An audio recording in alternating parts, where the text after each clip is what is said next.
been a while since I've done a video on Trading 212, largely because there's been absolutely nothing happening. Trading 212 for the past 6 months has been shut down to new customers. No idea why. The most likely theory for this would be that Trading 212 simply couldn't cope with all the new influx of customers, so it had to shut down while it beefed up security, grew customer service, and because it's a small company, it's just taking forever. My personal theory though is that Trading 212 is employing the Eric Cartman "you can't come" method.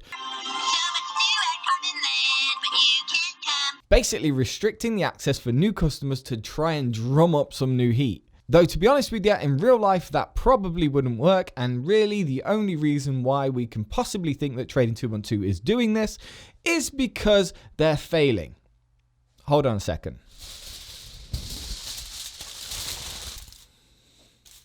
I think I got it. So today I'm going to go through a couple of concerns about Trading 212 and see if there's any truth to these rumors at all. Can I take this off now? Is the joke done?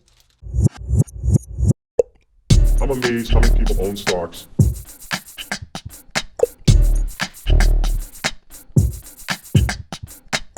I'm amazed how many people own stocks.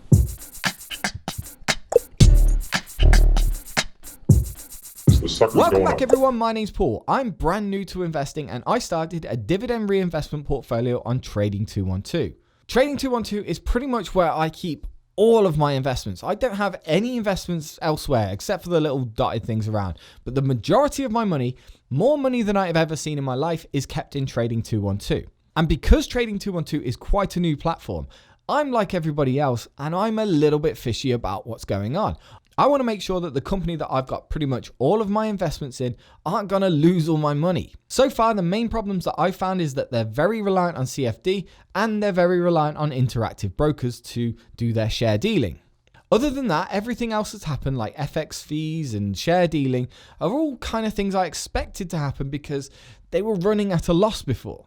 At least they were running their share dealing service at a loss, and the rest we just don't know about. One of the biggest things that keeps coming up about Trading 212 is the delayed execution. And some people on the forum and on Reddit believe that they're seeing a pattern of delayed execution on certain stocks. When we get deeper into these conversations, we find out that there hasn't been a lot of due diligence done, and these claims are being made kind of out of thin air. I can't possibly tell you that dodgy things don't go on in the background because I don't know. But what I do know is that low liquid FTSE AIM stocks do trade on a different system to what you would normally get in your FTSE 100 stocks. So if I wanted to buy 5 shares of Agronomics, I would go through, I'd send a buy order, and Trading 212 gives me a little warning to say that this stock trade on SEXQS, and that might result in my order being delayed indefinitely. And when they say indefinitely, honestly, it could be forever.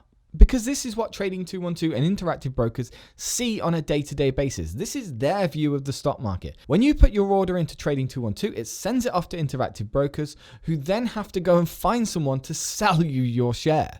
And that concept right there is lost on lots and lots of people. When you're buying something from the market, you're buying that off someone else. So someone else has to be willing to sell your share.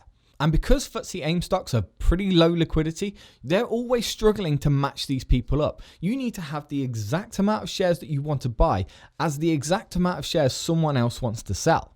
And on SEXQX, which is the very small London FTSE exchange system, that's where some of these low liquidity stocks are traded. And because there just aren't that many orders, throughout the day, the London Stock Exchange has to collaborate all of these orders together. And then at different times of the day, at 8, 9, 11, 3, and 4:35, they try and fit these orders together. So first of all, your FTSE AIM order is only going to go through at certain times of the day. And at those specific times of the day, there has to be an exact match with your order. Someone needs to be selling or buying exactly what you're selling or buying for it to go through. If not, it's just going to sit there on Trading 212. And I had a look around just to check if other companies didn't have this problem, like Free Trade. Free Trade is another company which is kind of like Trading 212. If I'm honest, I don't know a lot about Free Trade. I've never used it. That's why I rarely talk about it. I imagine it's a really good broker. It's just one that I've never got into, so I never really talk about it. But on Free Trade, they do seem to have very similar problems. And the way they get over it is just by not offering the stocks, or they tend to offer those stocks at a premium price, which must get them better execution somewhere. And Freetrade seems to use 5 different companies for its order execution, whereas Trading 212 only uses one, Interactive Brokers. So this might give Freetrade a little bit more edge in those markets to buy those cheap stocks, the meme stocks, that sort of thing. The deals between all of these companies are going to be kept completely secret, so no one knows who's got the capital advantage here. What we definitely don't know about, and what Trading 212 won't really talk to us about, is the temporary buying suspension on illiquid penny stocks. These are usually very small over-the-counter stocks in the US, and they have been hit hard by the meme stock rally recently. Trading 212 have been kind of clear that it is to do with that. It's most likely that they just cannot keep up with the demand. They're a pretty popular service, and they've grown too big too quick. They've probably become a victim of their own success. And server, customer service, and code ramping probably isn't very easy to do for such a small company. I know it could be something to do with taking down the hedge funds and all that, but I just don't see it.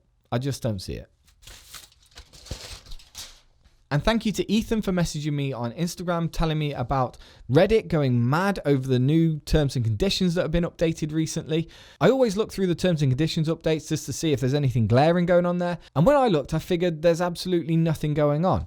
And when there's nothing going on, I'm not going to make a video about it. And then the forum started to pick up something, and then the Discord picked up something, and I was totally confused as to what these people were seeing. For a start, Trading 212 does get your consent for lending out your shares. They do that right at the start. You probably wouldn't be on the platform if they didn't get your consent. And all this controversy seems to be around section 22.9 of the share lending terms and conditions. It talks about dividends that you receive from shares that have already been lent out aren't actually dividends, they're manufactured dividend payments. And at the end of 22.9, it has this really sketchy arse-covering statement that says it may be different for tax and you remain responsible for your tax, which seems to have everyone all uppity. This thing's just getting mashed now. But if you just Google, are manufactured dividends liable for tax? You get a very detailed document that was published in 2014 that says, yeah, it's the same. More specifically, the key definitions of what a manufactured dividend payment is. And I'm not going to sit here and read this out to you like a child, but basically it says that what Trading 212 is going to deliver to you is within the definitions of a manufactured dividend and therefore is liable to the same tax. The last line of 22.9 is a little bit sketchy, but it's most likely an arse covering thing. You gotta be working in your job. I work in a job where I have to cover my arse all the time. We put in little things like this just to make sure you're absolutely clear who's responsible for what. Trading 212 here is probably trying to cover for all eventualities, including ones that don't exist yet. One example could be international clients where the countries haven't quite caught up with this yet, particularly in Germany, which only brought in these rules in 2018. If Germany only did it in 2018, there's going to be tons of countries which are far behind. The point here is not everything is a scandal. Not everything is a conspiracy. If you don't read the terms and conditions and just sign up to whatever they're going to give you, then yeah, maybe one day you'll get turned into a human Sentai pad. Check that out, 2 South Park jokes in one video. But on the other extreme side, if you're going to comb through every single word, you're going to find something to worry about. Just like with any company, you can find good news and bad news all of the time. If you look hard enough, you're going to find something you can justify as negative. From what I can tell, nothing's changed. You're still getting your shares lent out. You still don't have voting rights on those shares. Seriously, any of the GME and AMC guys that are complaining about voting, if you don't have them in your ISA, then you're probably not going to get to vote anyway. But I imagine you already knew that. And ultimately, if you've got your shares in an ISA, none of this applies to you because your shares can't be lent out. So calm down, chill out, and if you're that worried about Trading 212 as a broker, there are plenty of other brokers out there that you can go to.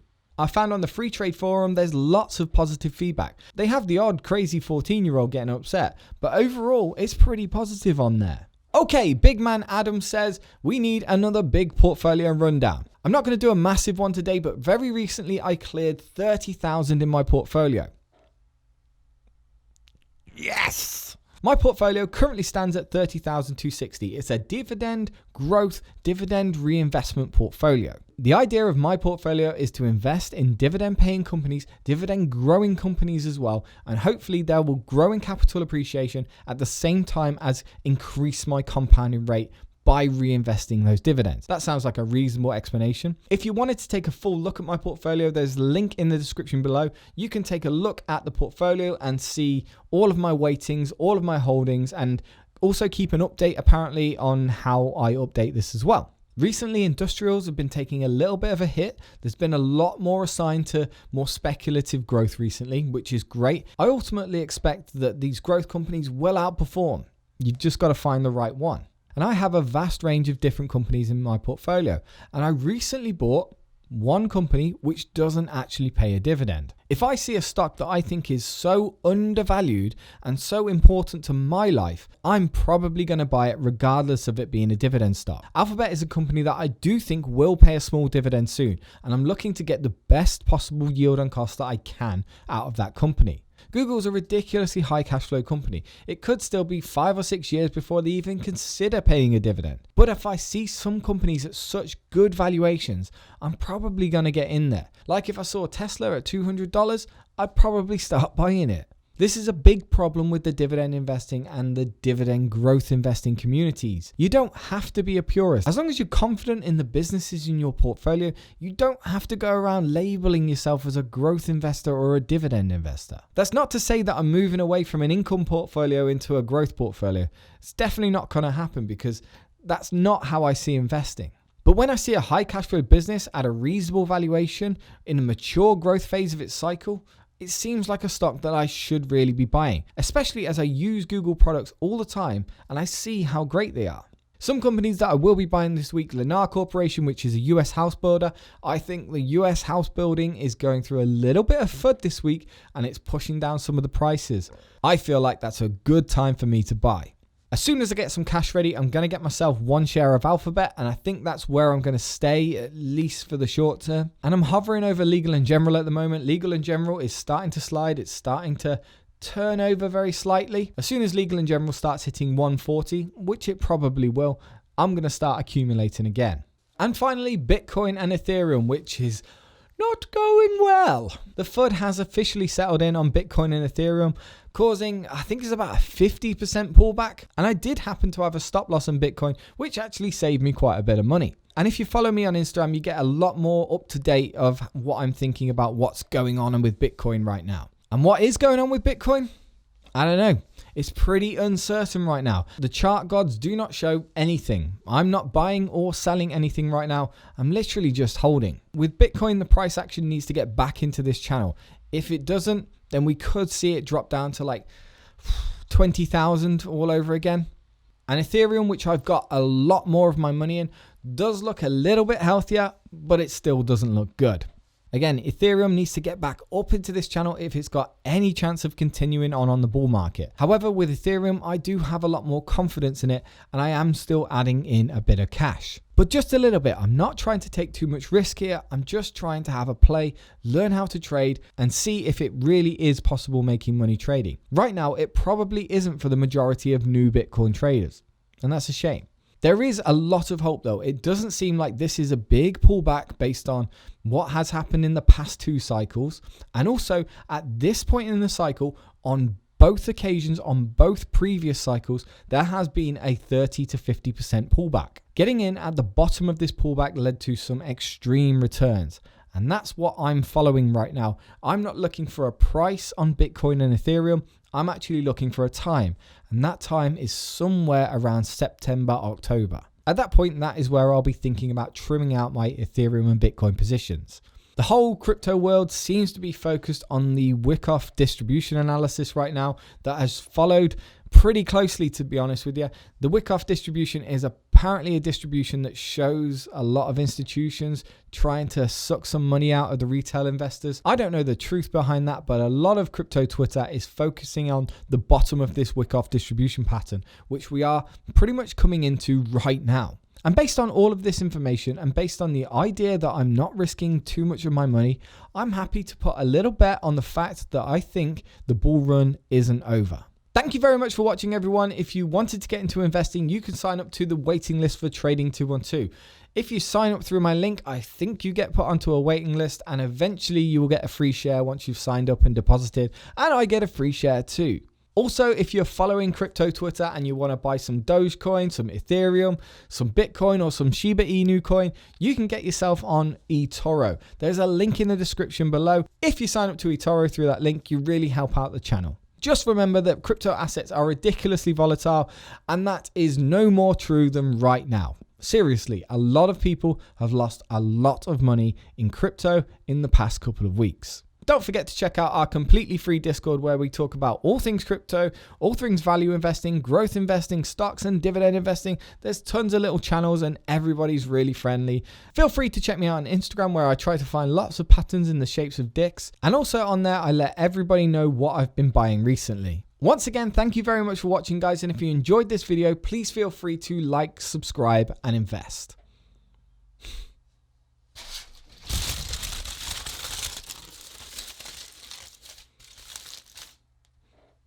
They can't get me now. I'm amazed how many people own stocks.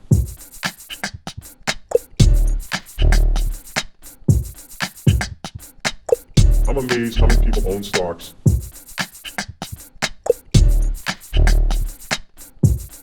The sucker's going up.